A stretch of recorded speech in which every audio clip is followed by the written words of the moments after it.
guys, I don't want to overreact, okay? I truly don't. I do not want to overreact. It's OKC. It's a preseason game. But man, Wembanyama? Dude, he was so nasty, dog. Oh my God, he was so nasty. We got to talk about it. Unfortunately, I can't bring up the highlights because copyright, and I don't want to make the NBA angry, but we definitely going to look at these stats, and I'll just give you my overall thoughts about the team. So one thing that's pretty unfortunate, so we'll just talk about the team as a whole, is we saw the exact same thing that we saw all season long last season. And what is that? The first half looks beautiful. Second half just completely falls off. But at least this time you have an excuse for it. Not only is it preseason, but also Wemby sat for a good chunk of the third quarter. We went with a totally different group by the third quarter. Somebody said RIP stream. Hopefully it comes back up. I don't know why it always does. It does this every single time. I don't know why it does this. But yeah, so just restart the stream if it's messing up for you guys. All right, so let's go ahead and talk about this. So yeah, so they fell off in the second half. They were nowhere near as dominant as they were in the first. But like I said, Wemby did not play that much in the third quarter. But man, oh man, was he putting on a show. I mean, he was putting on a show in that first half. He was feeling himself. He has so much swag. And this is the crazy thing, okay? This is the crazy thing. People try to bring up, especially those two, you guys remember those two OKC guys that we were like reacting to months ago? They try to bring up, and other OKC fans have brought this up as well, that Chet has all this swagger and he just carries himself differently, and Wemby just don't have that dog in him. Dog. He was putting on a show. He was flexing on him. He had so much swagger. Did you guys see that fadeaway? Or actually, it wouldn't be considered a fadeaway, but like leaner to the left 3-point shot. He just put that up. He was like, this going in. He was so nasty. The flex on Chet was just hilarious. Hold on. We can at least get an image of that. Let's see. I know there's an image of it. Trending Victor Wembanyama, funny enough. Actually, let's click on that. Let's see what we got on here. Ooh, I like that picture. Spurs fans after seeing other NBA fans calling Wembanyama a bust. Oh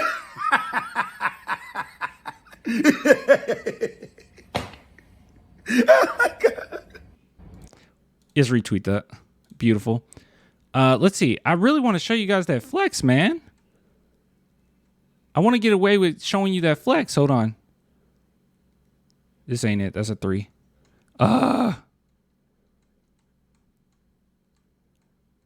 If I type Victor Wembanyama flex, you think it'll come up? It'll come up, wouldn't it? Here we go. Here we go. He scores on him. And as he's on the ground, Wemby flex on him. Wemby gives him a little flex. You see it right here. Oh, they really going to cut it off right when he gives him the flex? I don't know. It is funny. Now, to Chet Holmgren's credit, he literally got a play on the other end, and he gave him a flex right back. But yeah, I don't know. The comparison is just not there, but we'll get into that in a little bit. That has nothing to do with this game, okay? So overall, just the team as a whole, everyone played fairly well. I was a little disappointed, not in him personally, but I was disappointed in the fact that Devin Vassell did not get as many touches as I expected. I definitely expected him to put up about 20-something points in this game, because I just assumed that Victor Wembanyama would take more of a passive role, as he's done in the past, in which he just wants to get his teammates involved early on, but he did not take on that role. He was ready to fight, okay? But Devin Vassell, he did fine. He was serviceable. Obviously, he's going to be much better once the season starts. But he did have 3 steals in there. Not really worried about that at all. Trey Jones actually got me excited. And then that excitement just slowly faded away. I'm not going to lie to you guys. Starting off, he hit a 3-point shot. And I was like, okay, all right. Trey Jones, not afraid to take threes. Missed a couple. Got 5 out of 7 free throws, pretty decent. But he looked quite sloppy. He'll be much better once the season starts, obviously. We know what Trey Jones is capable of, but I'm just not getting my hopes up as far as, because I heard the announcers even saying, Bill and Sean saying, well, if he can really get a 3-point shot, oh my goodness, you're in trouble. You can't go under these screens. I'm not buying it yet. I'm going to have to wait and see.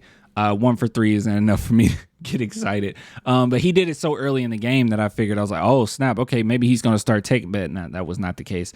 One thing I'm shocked by is Zach Collins. This doesn't seem right that Zach Collins only took 4 3-point shots. It felt like he took 8. And I don't know. That's just kind of a shocking number to me that he only took 4. But overall, Zach Collins looked pretty decent. It was really strange that Popovich kept Zach Collins on Chet, because I would have figured that Wemby would do a better job on Chet. He put Wemby on Dort and Jalen Williams, which I guess that's nothing really new if we're thinking about the summer league. I mean, he was definitely guarding around the perimeter in the summer league, but I just expected him to guard Chet more often. I don't know if he was on Chet at all. It might have been a couple plays that he was actually guarding Chet Holmgren, but maybe Pop just didn't want to really feed into that. And it was some good reps for Zach Collins to be able to go against someone a little bit faster. So yeah, not bad at all. So before we get into Wemby, everyone did fairly well. No one really stood out to me that I got overly excited. I will talk about Blake Wesley though. While he went 3 for 7 and these numbers don't look stupid impressive, he had 3 blocks in there, which is really good. And I will say that he made a lot of good reads, like a lot of good reads. The only problem with him is I don't think his pass accuracy is that great. So he still has to work on that. But there was one play in particular where he passed to Bassey. He made the cut. Bassey passed him immediately. And as soon as he saw the defenders close in, he did a really quick touch pass to Bassey. And you know, it was a little off, but the intention was there. And I think Blake Wesley's IQ has skyrocketed since his first year. Like I think it's much better. And that's what I saw in this game. So overall, I was happy with Blake Wesley. Not 100% sure if he's going to be what we want him to be or what we expect him to be, but overall he did pretty good. I was not crazy about him missing that alley-oop play. I mean, his athleticism is basically his saving grace, that in his defense, and the fact that he didn't finish that really, irked me. But overall, he did fine, so I'm not mad at him. Malachi Branham, I said this before, and I'll say it again. I really do think that Malachi Branham is going to make the biggest jump this upcoming season. Everyone wants to bring up Devin Vassell. They want to say Devin Vassell is going to be the guy. Devin Vassell is going to make this huge jump. I think Devin Vassell already made the huge jump. And the only thing is he was hurt last season, so a lot of people didn't get to see him play. But if you saw him play last season, there was a huge jump. And I don't think that he looked any different since. So I think that he already made that jump. And maybe we'll see some other jumps here and there. But overall, I think who's going to make the biggest jump this season is Malachi. And he definitely showed out 6 for 8. And those were some really high IQ shots that he took as well. I don't know if I'm fully bought into the point guard by committee and just plugging in Branham in there and saying, hey, this will suffice. Maybe he can run. I'm not 100% sure. There's still some players I would take ahead of him. I would rather see Sidi Sissoko at point over Malachi. I would rather see Trey Jones. I would rather see Sohan. But as fourth, I don't know. I could see him competing with Wesley as far as who's going to run that point. But I'm not fully bought in on it. Dude, by the way, Rice, Serge-Ibaka Rice. I know it was only 7 minutes, but man, that pump fake is real. I mean, it's real. I was actually shocked that it worked so early. I mean, he just started in the NBA. It's already working. Like, that's his bread and butter right there. That second play in which he tried to drive and he got blocked, that was unfortunate. I don't know why he thought he would be able to make that happen. But the first one was really pretty. So yeah, he's a crafty player, and I hope we get to see a lot of him. Graham was doing Graham things. Nothing really there to be upset about. He had to take some pretty tough shots in that fourth, so it's no big deal there. Bediako, it wasn't enough minutes for me to get super excited. I know 2 for 3, but he was out there trying to show what he can do. He had a really good power move in the paint. I wouldn't call it a drop step. It wasn't a drop step. I don't know what would you call that? Chat, what would you call that move that he did? I mean, I just felt like it was just him just using his size, using his power, sticking that elbow out a little bit, and just a strong finish. I don't know what you would necessarily call it, but he did good. He did good. Bassey, he's earned his minutes. I'm not gonna lie.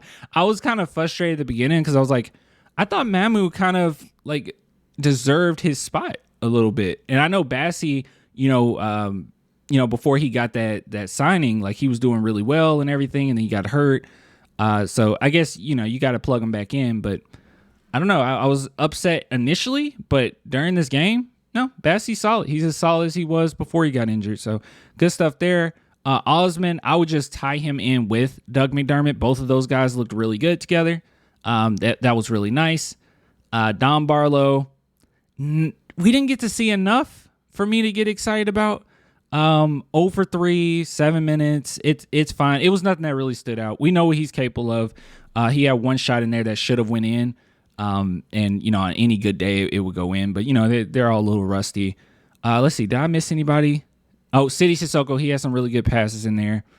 And good defense as well. He's gonna have to work on getting around screens. It seemed like he was a little slow on that. But that might be due to his size as well. But overall, I was happy with everybody. Now, I know I mentioned Victor, but guys, we got to go in on Victor Wembanyama. Okay? I mean, let me look at some of these comments because I was not paying attention. I'm sorry. Salute on your born day. Thank you. Yeah, it's my birthday if you guys don't know. And Ruru, I saw you say happy birthday too. Thank you. I love you. Thank you. Also, let me know how this mic is. Not only this chat, but I'm going to upload this video later. So anybody in the comments can tell me too. New mic, I think it's better. It sounds better to me. In my ears, it sounds much better. But you never know sometimes. You know what I mean? Happy birthday. Thank you. Wemby in his bag. Bro, Wemby was ridiculous, dog. Wemby was ridiculous. It was just so much swag. Like, I think what's the most important thing about this game is that he looked comfortable. That's what it was. He looked comfortable. It's weird not hearing your instrumental in the background, but I like it. It's fine. Right now, I'm not going to play the instrumental. Maybe another time. I don't know. Maybe in the next segments. But he just, God. New mic audio is crisp. Thanks. He was just so swagged. I mean, I think that's what I got the most excited about is that he looked comfortable. Because you guys know the last time we saw him in the Summer League, yeah, the second Summer League game, he looked more comfortable, but he didn't look comfortable. This game, it looked like it was Wemby's team. I mean, he just had I don't know what else to say. I don't know how else to say it. I'm going to say this, and this will be another, if we can go find those Thunder guys, but this will be another segment more than likely. But Wemby versus Chet, there is a huge gap there. And I'm not saying that just to say, oh, Wemby's better than Chet. Chet's trash. No, he's not. Chet is a really good player, like really good player. And I think he's going to be a fine player in the NBA. But there is a gap there. And I think that this game should have shown that. The way that Wemby affects the game defensively is just night and day. As soon as Wemby got out of the game, Thunder was able to make this crazy run. Chet was really good at defending the rim, but Wemby was everywhere. He was everywhere. I mean, it was everywhere. Who was the player that I think it was Jalen. It was Jalen Williams, right? That crossed over Wemby. And this happened before. Like, we've seen this plenty of times. You watch him in France. You watch him in, the Summer League. You watch him in the G League. It happened. It happened all the time when he went against Ignite or whatever. It was Ignite, right? Yeah, it was Ignite. We've seen this time and time again. But it's so nice that he's just able to adjust. How Jalen Williams crossed him over, and the whole crowd said, ooh, like, oh, he got him. And he still adjusted. He just turned around and still blocked it. It's like, how? And you can see guys that just did not want to try him. You got to get so creative around that rim just to score on him. It takes a lot out of your team. And you find yourself, that's why I think OKC was so limited. In that first half, they looked so limited. Now, once in the second quarter, once Wemby sat down, they got it going.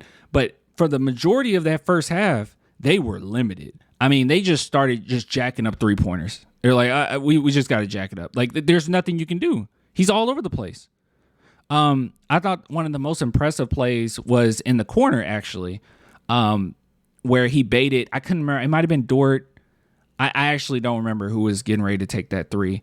But he baited him, and he defended it. I don't know if he tipped it. He might have tipped it because it was dang near an air ball, and he just immediately ran into transition. Or how he used his length to get that steal, and it was like, well, that was out of nowhere. And Blake Wesley didn't finish the alley-oop, but man, he was just so impressive, wasn't he?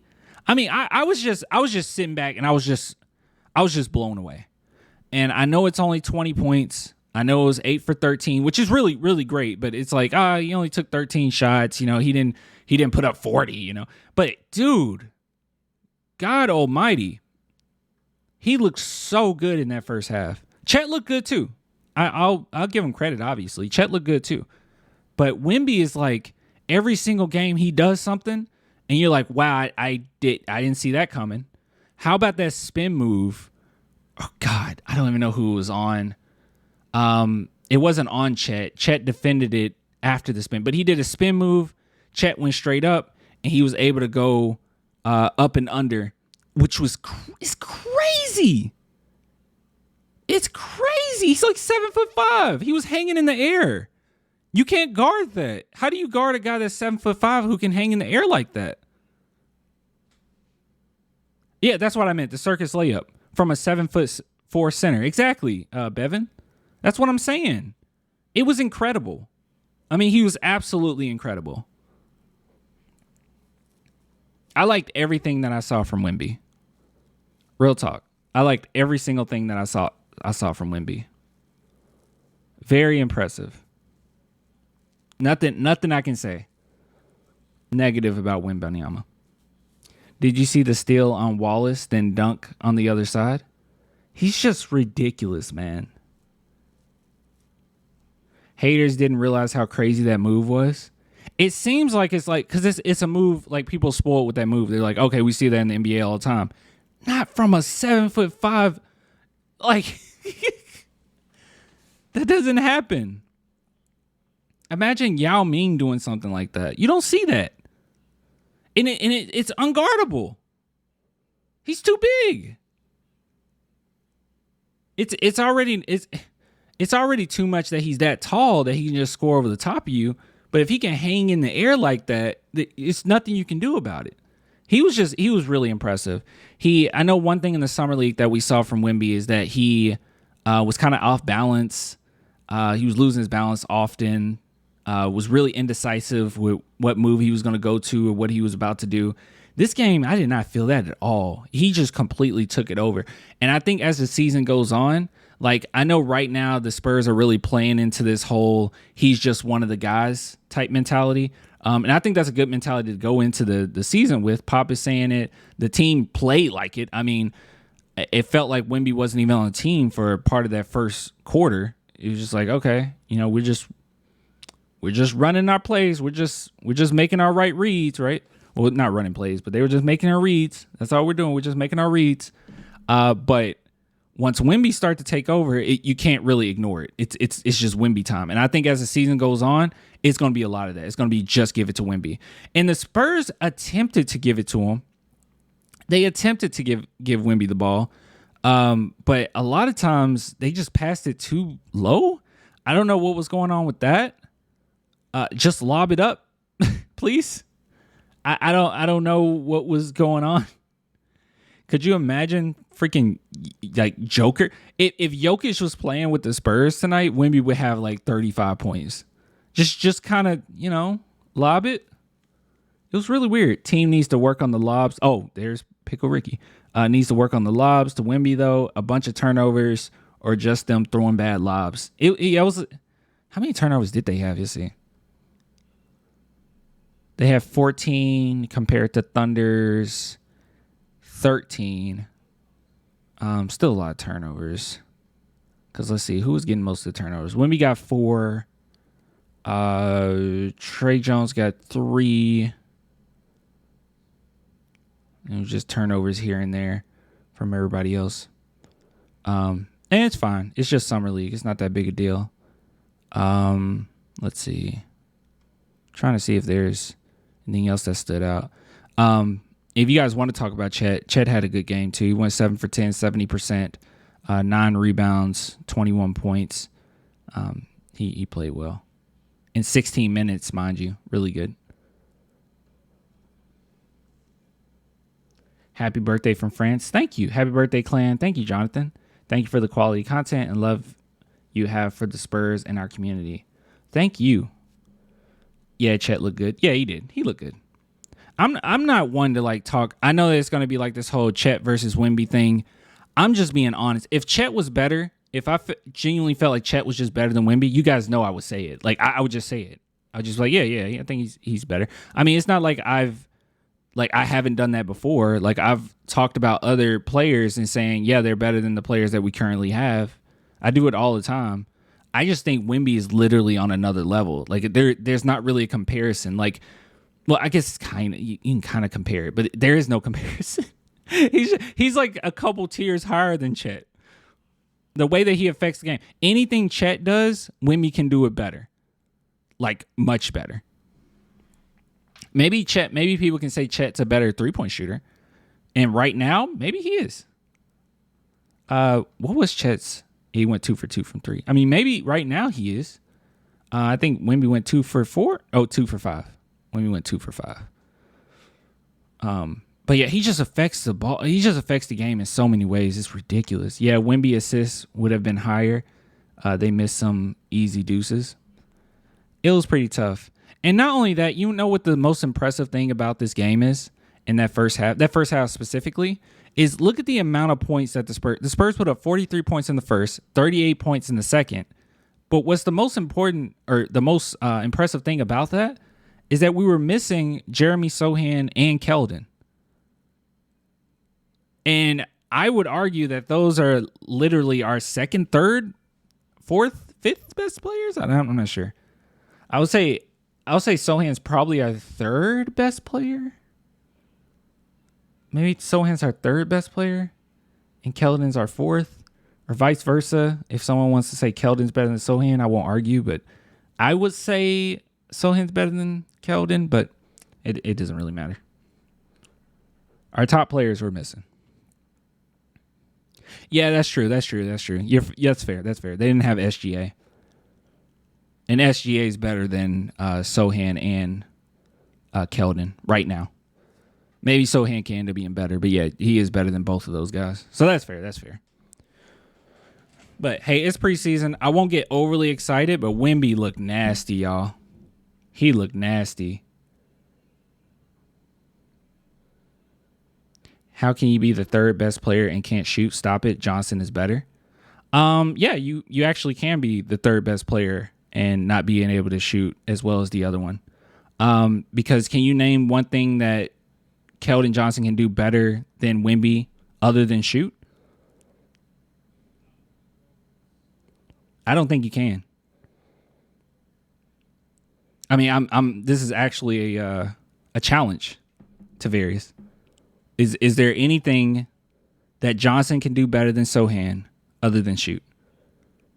Because I literally believe every single other category Sohan can do better.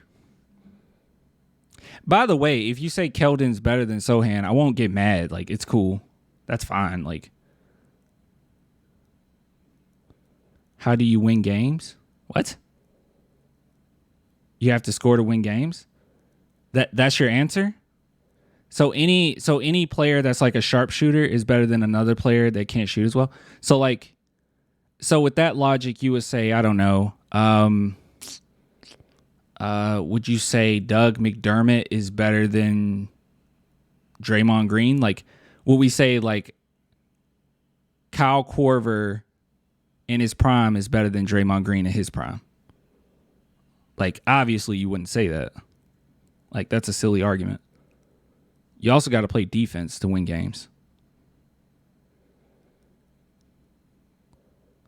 I mean, I wouldn't make that argument. I don't know about you. I wouldn't make that argument.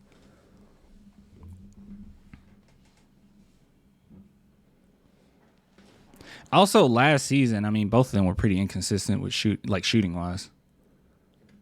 Yeah, and Anthony just said Keldon isn't Kyle Korver. That too. I mean, that kind of proves my point more. So, or are you trying to say that Kyle Korver was a really good player? By the way, I hope we're not disrespecting Kyle Korver. I'm just saying other facets of the game. If you're good at all these other things, then you don't. I don't know. I don't want to get into this argument. I don't care. That's my opinion. Sohan's better. That's fine. If you say Keldon's better, that's fine. It doesn't matter. They're both on the same team. If Keldon's better than Sohan, I'm happy. If Sohan's better than Keldon, I'm happy. It really doesn't matter. I'm happy with both those guys right now.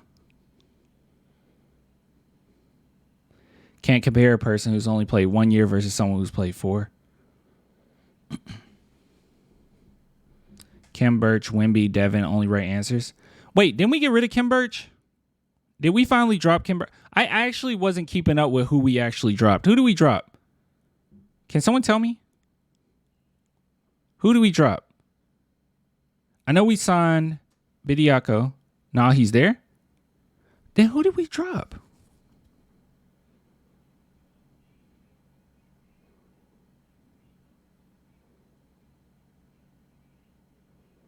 We dropped Payne, yeah. Stevens. Huh. Okay. Good stuff, though. Bullock. Oh, Bullock. You're right. That was crazy because I expected him to leave and go to a contender. I was not expecting him to go to, what, Houston? That's crazy. Happy birthday, clan. Thanks, Matthew. Mine's is on Wednesday. Well, happy early birthday. Good stuff. Let's cut this segment. That's all I got to say about this game. It was really good.